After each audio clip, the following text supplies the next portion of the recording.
Fantasy football draft season is underway, and I found myself taking a lot of the same players in a lot of my drafts. These are my top 10 must-have players right now as we head into training camp. Now, if you're thinking, how can you be drafting? Well, then you need to check out Underdog Fantasy. Underdog Fantasy has best ball drafts going full swing right now, all the way up until the season. They have drafts ranging from $4 to $500 with prize pools ranging from $100,000 to $15 million.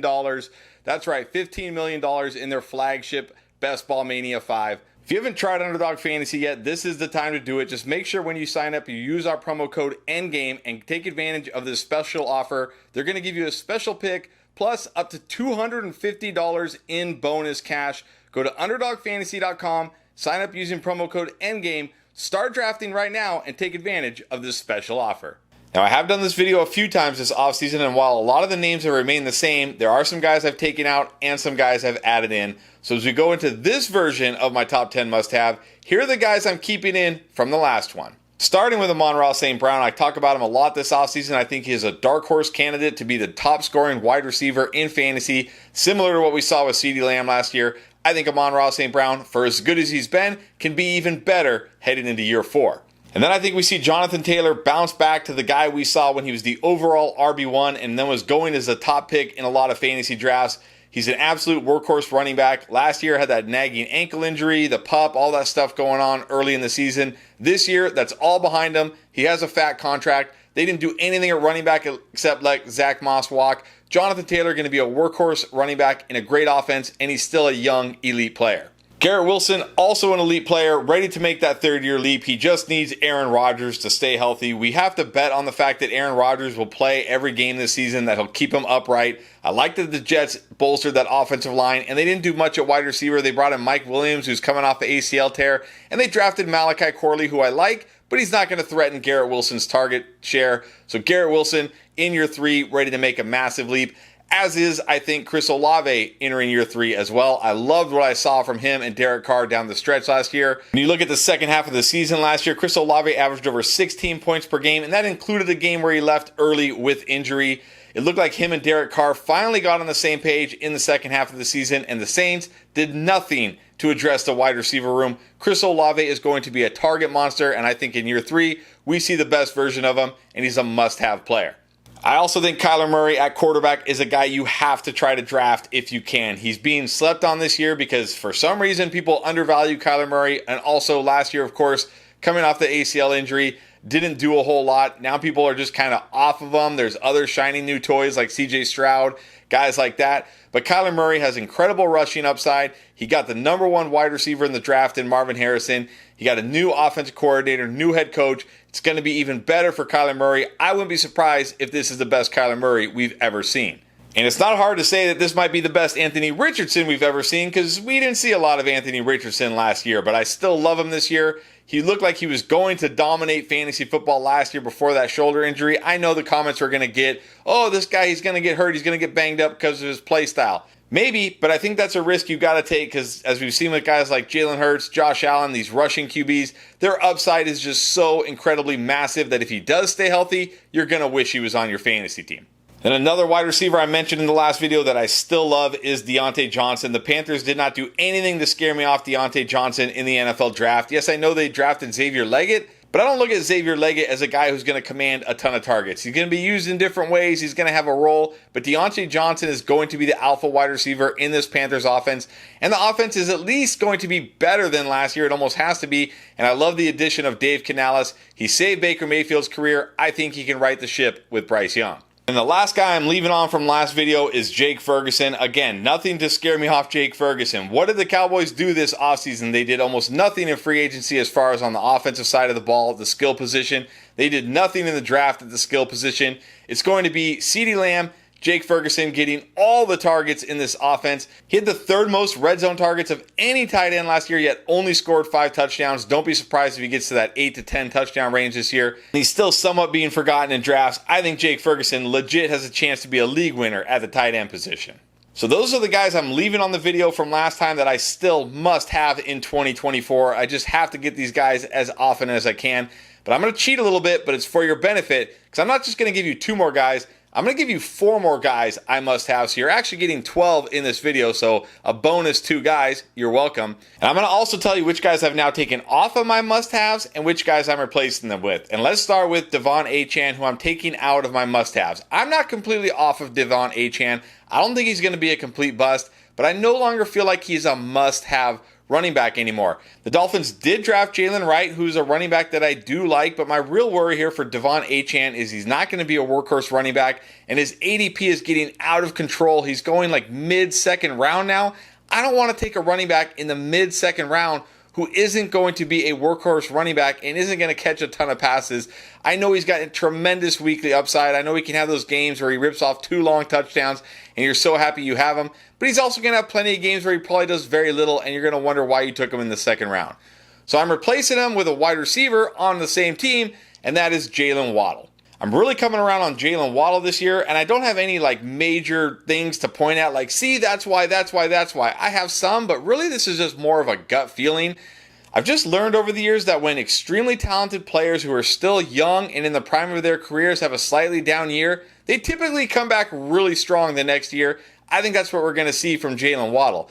And when you look at Jalen Waddle over his first 3 years in terms of points per game, he was the wide receiver 15 in year 1, the wide receiver 12 in year 2, and then he dipped down to the wide receiver 21 last year. But that was mostly because of injury. I know you look and you say, well, he only missed 1 game last year, and that's true. It might have been better off if he did miss more games, though, because he played less than 70% of the snaps in 8 games last year.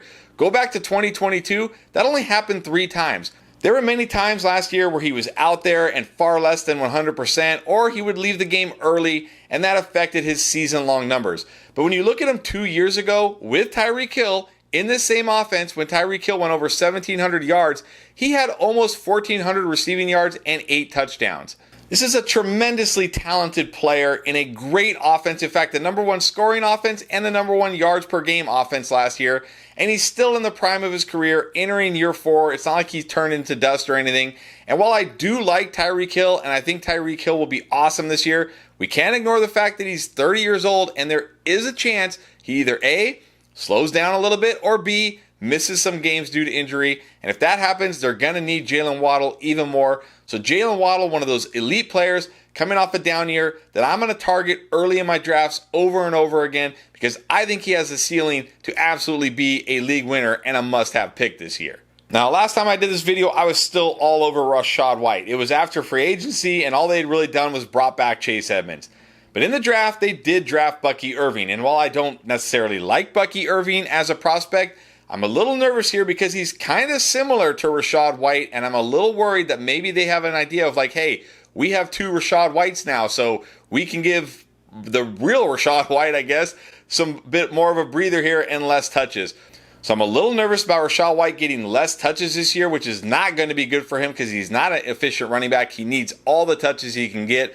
But I'm going to replace him with another running back going in about the same range, and that is Isaiah Pacheco. I don't understand why Isaiah Pacheco is not going earlier in drafts. I'm really starting to wonder, like, what am I missing here? What am I not seeing? Because to me, Isaiah Pacheco checks every single box you want. An explosive runner, check. An efficient runner, check. Workhorse running back, well, as of last year, check.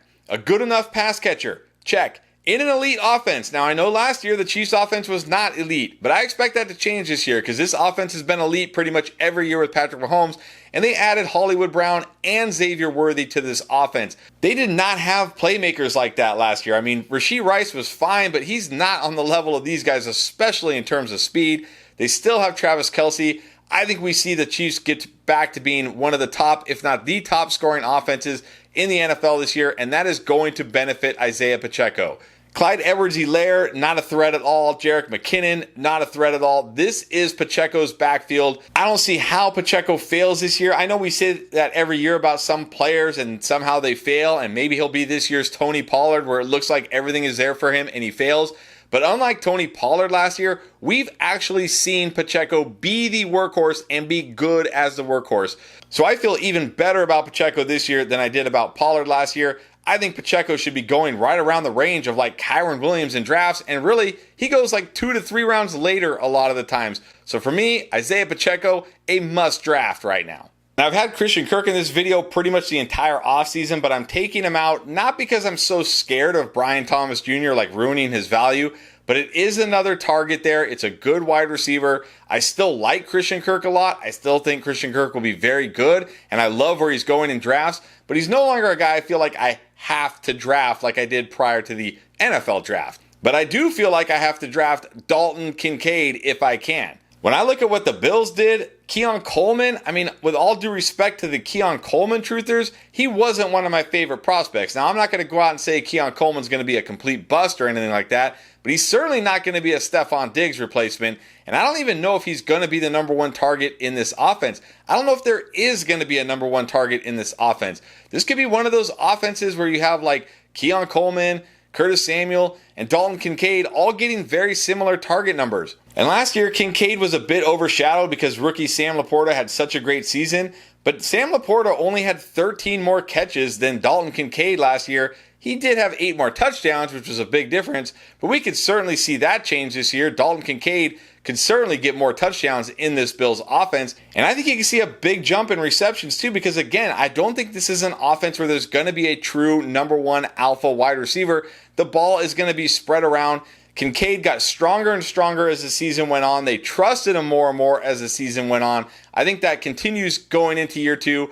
I think we could see Kincaid maybe even be the top target in this offense when it's all said and done. And he's still being valued outside the top 5 tight ends typically. And I feel like he's a guy that could certainly have a top 5, maybe even a top 3, maybe even a top 1 season at the tight end position this year. So definitely Kincaid, a must-have. Then in the last video, I said I was drafting Trey Benson every chance I could, and then he got drafted by the Cardinals. Now look, this is great for him long-term, but this is not good for him this year. James Conner is still under contract. He's going to be the guy. I think this could be like a Rachaad White, Leonard Fournette situation like we saw a couple of years ago, where as the season goes on, it becomes more of a split. But this isn't a guy I feel like you have to draft in your drafts anymore, unfortunately. Still love him in Dynasty, still love him long-term, but in 2024, may not be his best season. So I'm going to give you another quarterback that I can't believe is going as late as he is, and that is Dak Prescott. He was an absolute monster in fantasy last year, just putting up huge games after huge games. In fact, he had 7 top 3 QB weeks last year. To put that in perspective, Josh Allen only had 5. And I talked about this Cowboys offense briefly when I mentioned Jake Ferguson, because they've done nothing here. In fact, they've done less than nothing because they let Tony Pollard walk and they replaced him with dusty Ezekiel Elliott. They're going to have no running game. It's going to be all Dak Prescott again. They're running back the same coaching staff, the same offense. It's going to be Dak Prescott throwing the ball 35, 40 plus times a game with CeeDee Lamb, with Jake Ferguson, having to put up a ton of points once again. And he's a guy that typically goes barely inside the top 10 quarterbacks. He's a guy you can wait till like the 8th, 9th round and get Dak Prescott. This guy carried teams to fantasy championships last year, and this year people are like, nah, I don't want that guy. Why? Why don't we want Dak Prescott? I don't care if he chokes in the real life playoffs. As long as he carries me to a fantasy championship, I'm good with Dak Prescott on my team. You should be too. So here's my top 10 must-have players as we come out of the NFL draft and head into training camp. But if you want to see some players we are avoiding in the early rounds that could be landmines, you definitely want to watch this video right here.